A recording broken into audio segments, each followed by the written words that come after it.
You're listening to WRUU-LP, Savannah, Georgia, 107.5 FM, community radio with a global soul. Also streaming online at savsoundings.org. That's SAVSOUNDINGS.org. Check, check, 1, 2. Looking like a little country. Some rock and roll and blues. 'Cause we sure love playing for good people like you.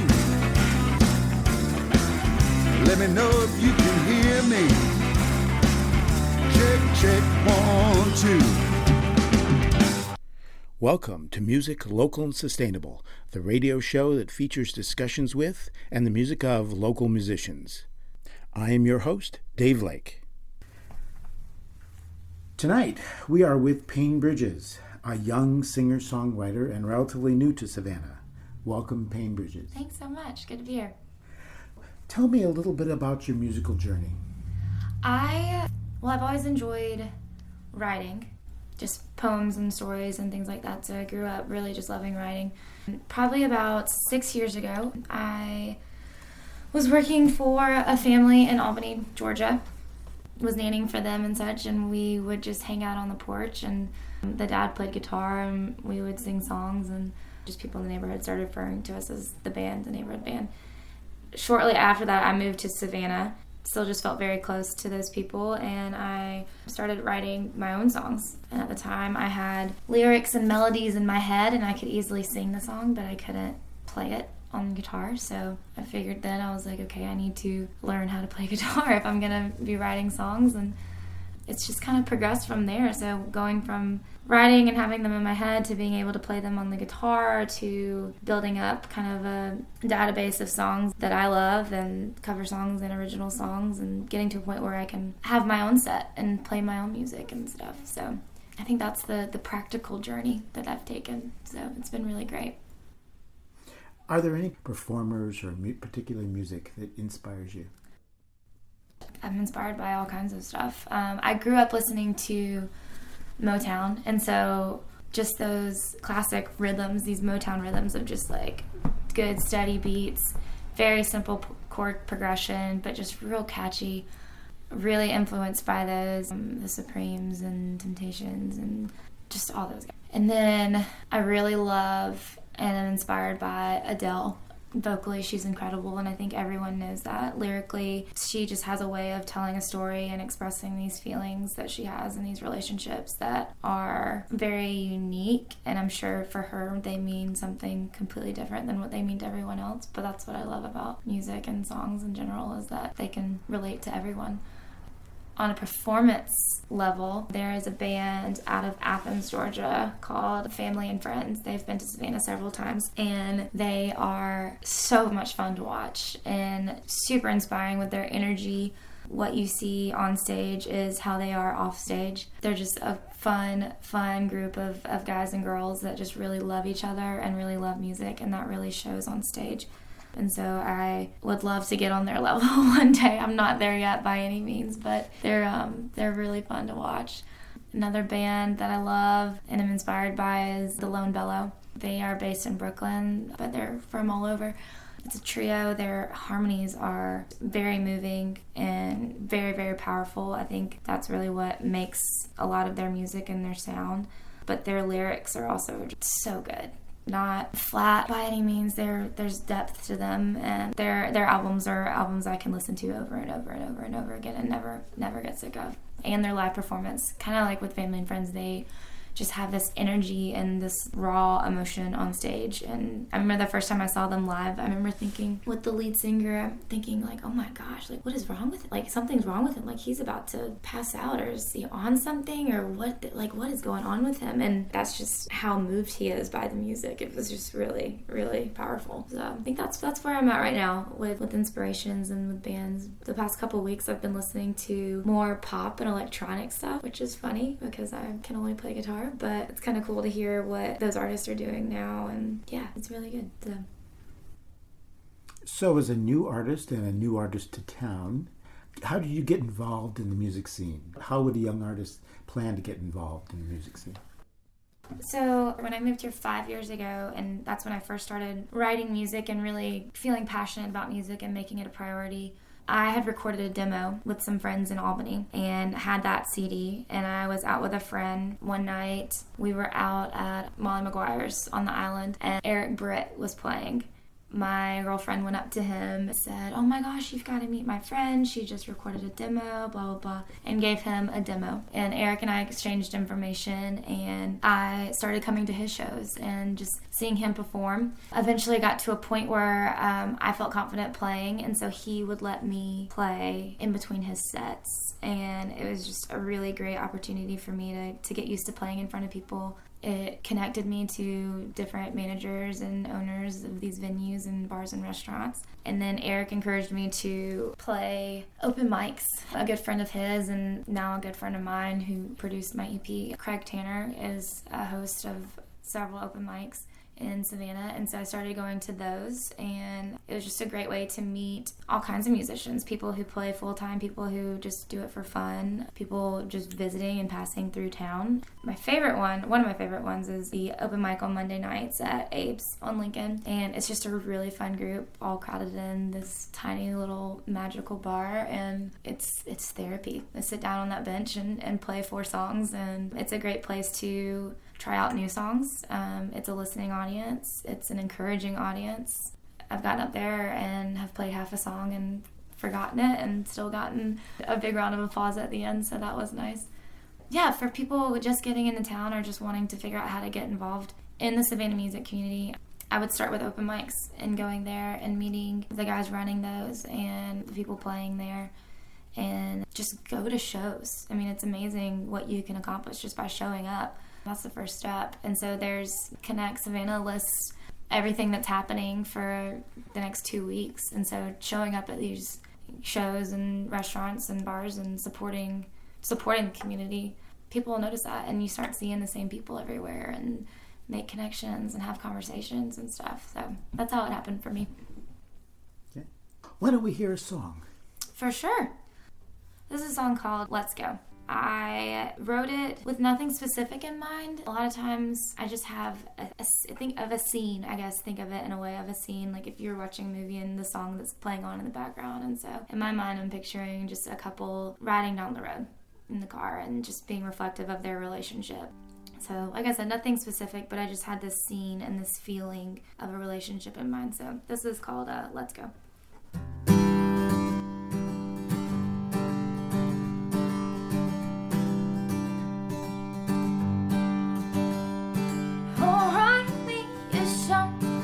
Sounds like the rain. Sing me a word only you can say, and I'll tell you I love you until my dying day. Let's go. Bye. Oh, let's go. Bye. Let's go.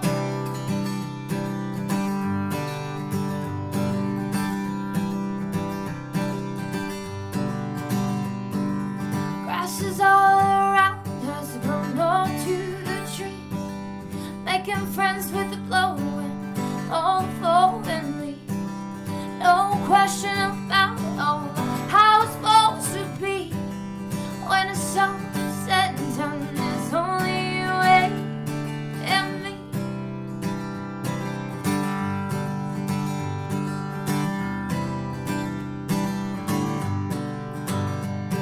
Alright, me a song that sounds like the rain. Sing me the word only you can say, and I'll tell you I love you until my dying day. Let's go. Bye. Oh, let's go. Bye. Let's go.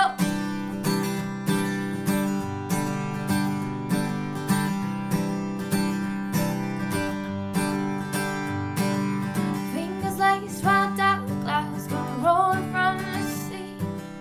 Memories of another land, of you and me. Everything is washed away and it's all made clean. My vision is clear again, you're old.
Let's talk about how you put a song like this together.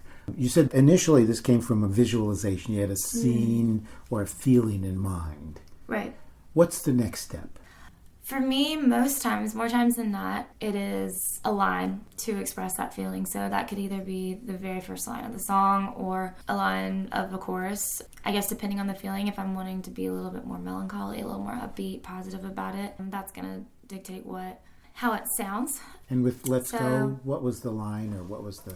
It was more of just the steady... Just that driving, I just had this moving feeling, and that being reflected in this relationship of just a couple just moving, and I mean, like I said earlier, and like what you would see in a film montage of the couple together, and so just this steady driving of the relationship, and with the lyrics in the first verse kind of being reflective of new growth, of maybe the newness of the relationship, of things being positive. Grass is growing, things are looking up. And then the second verse being a little bit darker, but the couple's still there, that they have made it through this storm and it's still driving on. That's where I was with that song. It was just a feeling, and really wanted to hit home with that driving, steady rhythm of it. And so when you construct the song itself, what are the components that you generally want in a song? Or does that vary from song to song? It varies. A lot of my songs will be consistent with 2 or 3 verses and a chorus with a bridge. They're not all like that, though. Some of them are just a chorus or just 2 verses and maybe 1 line that repeats. So, yeah, it varies. It just depends on what I want to say, how I'm feeling, if I took a nap that day or not. So, every song's different. For those who aren't familiar with songwriting, most people know what a verse is. It's the general theme you're trying to express. Right. A chorus is some repeated emphasis probably that you want to put on. Right. What's a bridge? The way that I look at it is a bridge is lyrically is just an additional thought to add to the song that you really just want to hit home, that kind of sums up everything in the song. It's like the oh yeah of the song, and this, get this. So you've got your verses of here's what I want to say. Your chorus is like here's the big picture of what I'm saying, and then the bridge is get this. This is, don't forget this too. This is important. This applies. This is going to help tie it together as well. So in the song Let's Go, give the listener each of those parts. So in Let's Go, it actually goes chorus, verse, chorus, verse, chorus. There's no bridge in Let's Go, just to keep that steadiness. Musically with a bridge, sometimes it's a key change, sometimes it's a change in tone of the song entirely. Can I play an example? This is a fairly new song. It was just written in like the last 6 months, and I've gotten to play it out several times now, which is really cool. This is Hemingway. Hemingway is a song about the relationship between Ernest Hemingway and F. Scott Fitzgerald. There's a bridge toward the end.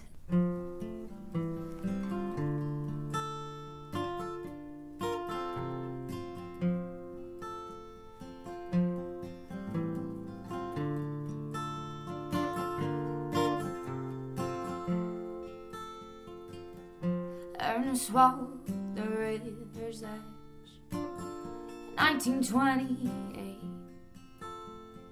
A pen along with a half-blank page. He found that old cafe. Here he once sits out with a friend, shared some lines in prose, but Scott had gone and taken it too far. Ernest read in his note. Ernest read in his note. Mr. Hemingway, I don't wanna fight. Come on over, have a drink with me in the city of light.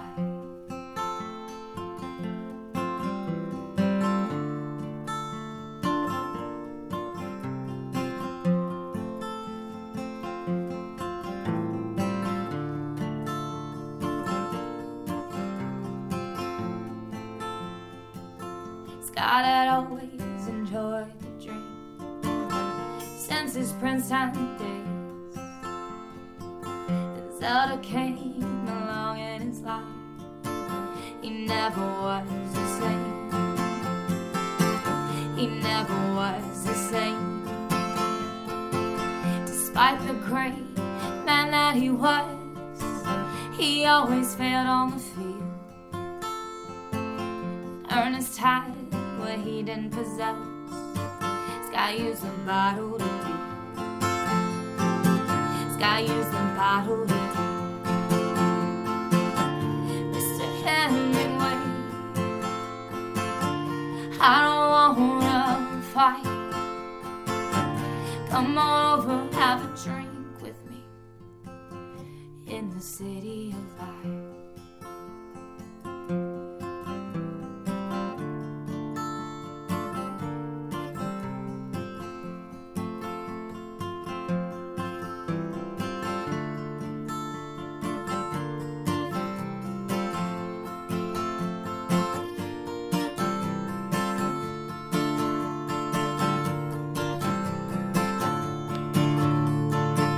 The years keep moving on. I see it in my head. If you come over, oh, I promise I'll put the bottle to rest. I'll put the bottle to rest. I'll put the bottle to rest. Mr. Hemingway, I don't wanna fight. Come on over, have a drink with me in the city of light.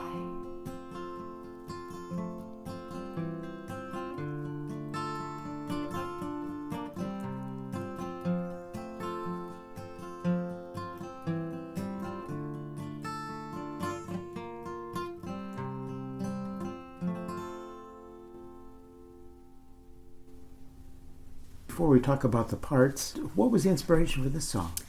I was reading a biography about F. Scott Fitzgerald, and it was just a very short, abbreviated version of his life in the 20s when he was living in Paris. And there was that whole group of Fitzgerald and Hemingway and Gertrude Stein and Ford and all these great artists and authors that were just together in community.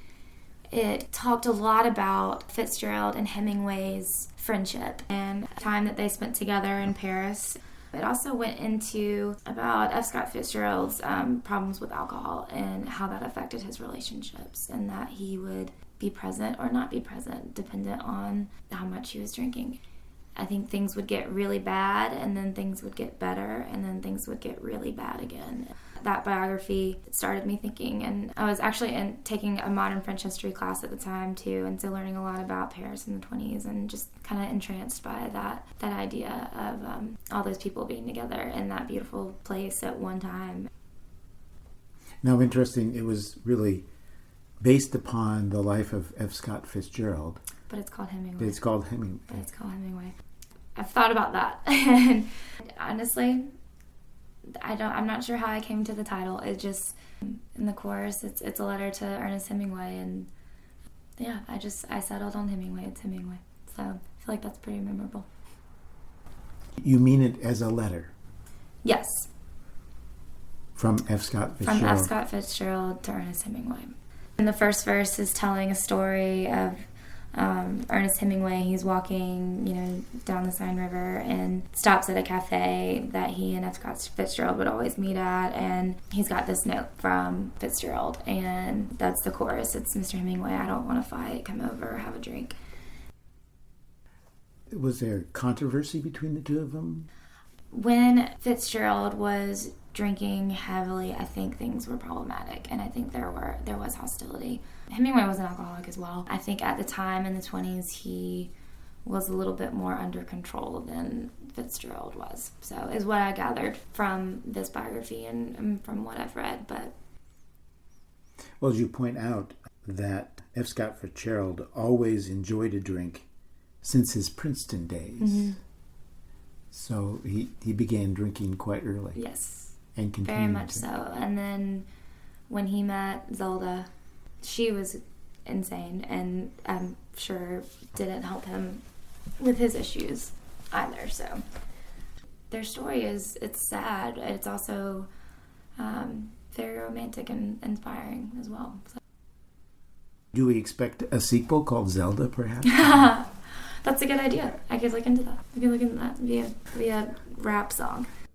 Let's take the song apart and talk about each of the components. Sure. So the way that song is structured is you have the first verse, and then a chorus. You've got the second verse, a chorus. You've got the bridge, and that's where the feeling gets a little bit darker. It goes to the minor rather than the major chord.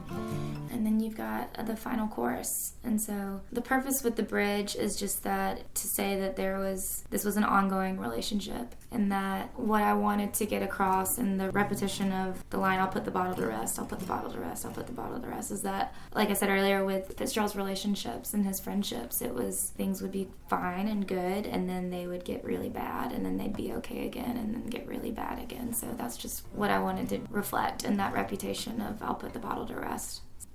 The important point that you wanted to express was he had a very great respect for Hemingway. Mm. He wanted that relationship to continue, and he was willing to perhaps put aside some of his drinking to continue that. I think he definitely knew he had a problem, and that drinking was the root of a lot of his issues, and specifically relational issues. So yeah, that's what I wanted to get across there.